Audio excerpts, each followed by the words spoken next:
Just waiting for the background rendering to finish on this. Then I can take my battery bank outside. Then I can pop this on charge in the summer house whilst I go grab Jasper from school. Oh yeah, it's all about efficient use of time. So far, the whole solar thing's going well. The vlog continues to be solar powered, despite the grim weather. And the fact that the days are only about a couple of hours long in November in the UK. Ugh, really isn't the most fun place to be in winter. I love it when it snows though, which it never does.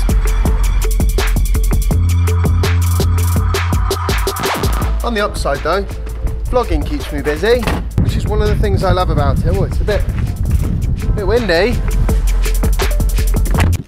Okay, so here we are, waiting for Jasper to finish school, as happens 5 days a week.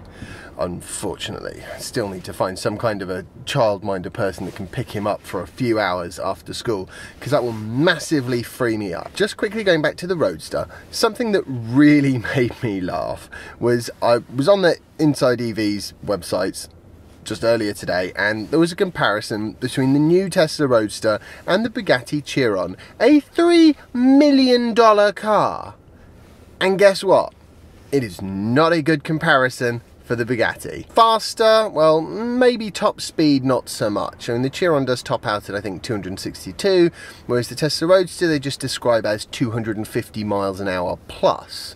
But honestly, who cares? Is anyone actually going to get anywhere near that top speed, with the exception of maybe like a motoring magazine or something? No, of course not.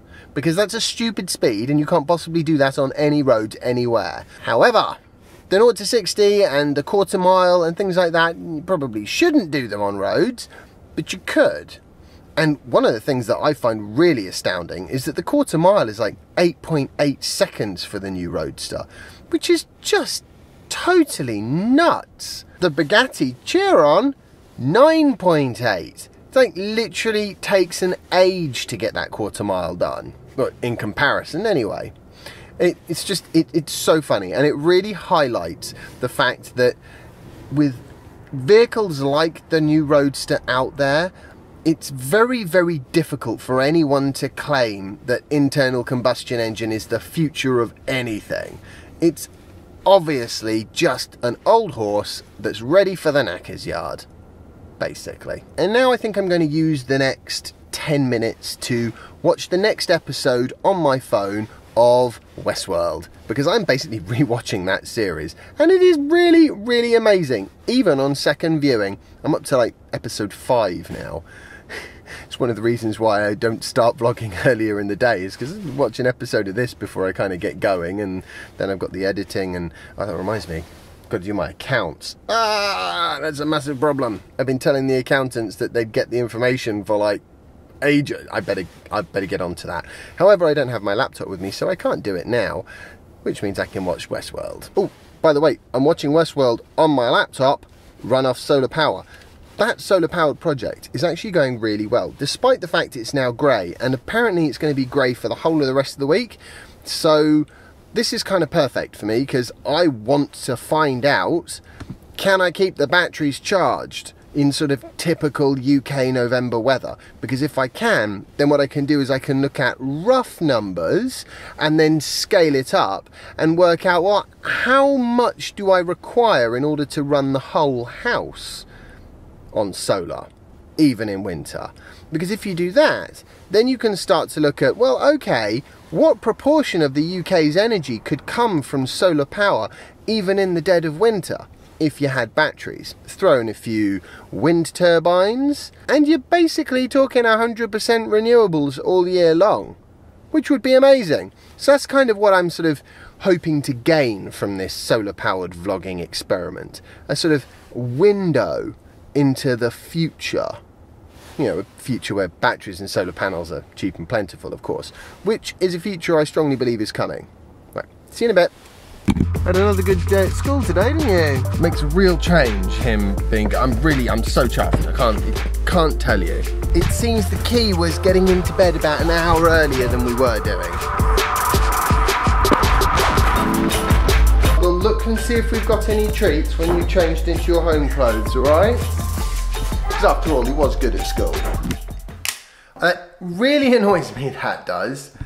They've just done that limited monetization thing on the Tesla Roadster video that I put up a couple of days ago.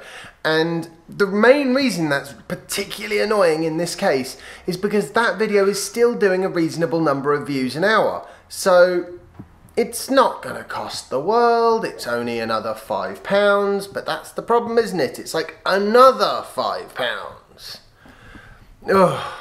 They've really got to sort out this stupid algorithm of theirs that seems to be totally incapable of telling the difference between videos that involve the kind of things that advertisers don't want to be associated with. I'm not even going to say them because I have a feeling the silly algorithm actually looks through what you're saying for words that it thinks are not advertiser friendly. And that's probably the problem. It's probably misreading my British accent. Deeply annoying and frustrating rant over. This is interesting. I just watched a bit of video where somebody's basically walking around going past a bunch of VINs for Tesla Model 3. They're all stashed in a garage somewhere. Kind of almost seems like Tesla haven't got round to delivering them, which I suppose is possible, but I think it's much more likely that the reason there's a load of Model 3s stashed away in this garage is because there's some essential widget that just hasn't turned up, and that's why they've not been able to actually get them out to customers yet. At least they're not halting the production line for this one tiny little bit of widgety whatever it is, but still it does kind of demonstrate the problem that I think Tesla does tend to bump up to when it comes to production. Because they kind of ramp and deliver and it's all totally 100% in the spotlight, there's basically very little leeway for a supplier to, I don't know, have some kind of production problem and a door handle or whatever it is turns up a couple of months late.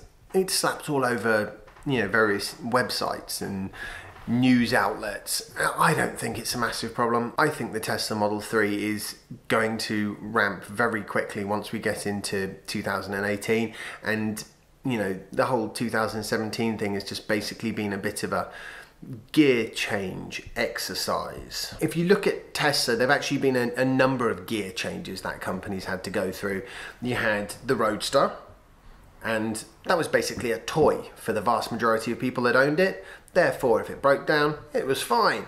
And if it took ages to turn up, that was fine-ish too. And if it had to go in for a service and you didn't get it back for 2 months, it was inconvenient and annoying, but it wasn't the car you drove to pick your kids up from school anyway.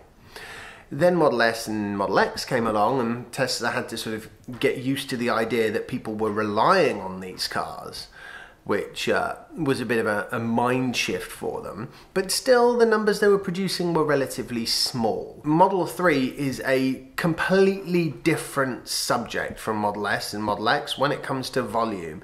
It's like literally 5 times the volume. It is going to require an adjustment to the way they manufacture these things. Otherwise, they'll never get there with the numbers. And I have absolute faith that they will get there with the numbers. But I just kind of think it will probably take a little while before they do. I've always felt that Elon Musk has got the right amount of business nous and the right desire to deliver good customer service, that it should be okay, in theory. Anyway, hopefully it's going to be nice and bright tomorrow and I'll be able to get all my batteries charged up again, because at the moment, they have lost some state of charge running the vlog between yesterday and today. So all it'll take is an hour or two of sunshine and we'll be back in business. I hope you've enjoyed today's vlog post. If you have, remember to like it, share it and subscribe if you haven't already, and follow me on Instagram if you don't already, and I will see you tomorrow for the next instalment of my daily vlog. Bye. It's not true that it's the overcast day that's causing my vlogging, solar powered vlogging to reduce battery level. It's actually because I've been watching a couple of episodes on the laptop. So there you go, it's all basically Westworld's fault. Can't wait for season 2.